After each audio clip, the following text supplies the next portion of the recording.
Fala galera, beleza? Eu tô aqui no Hacktudo, na Cidade da Música, no Rio de Janeiro. É um evento de tecnologia que eu espero que você goste um pouco de conhecer o que aconteceu, o que rolou aqui.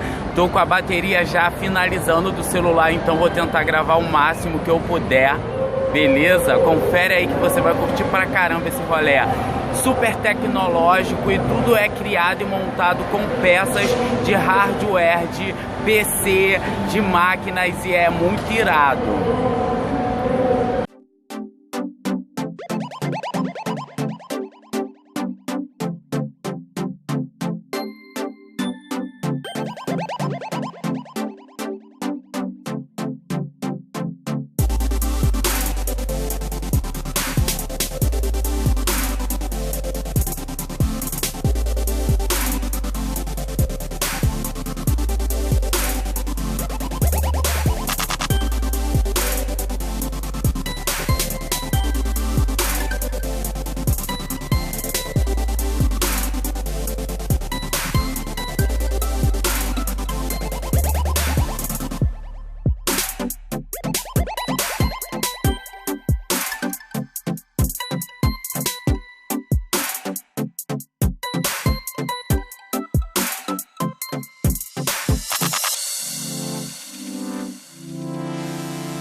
Todos os continentes formavam uma única massa de terra chamada Pangeia.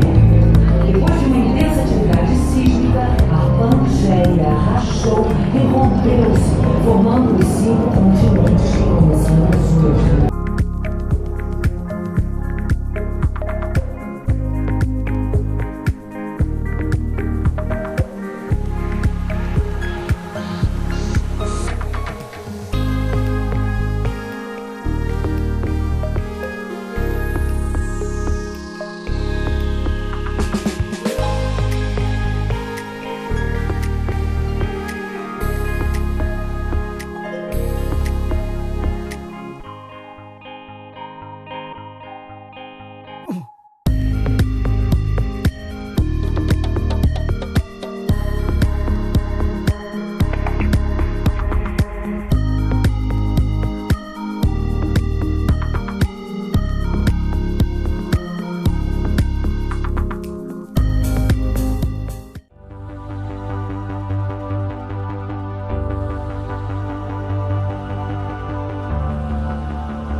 maquete da Lego da cidade do Rio de Janeiro, que irado.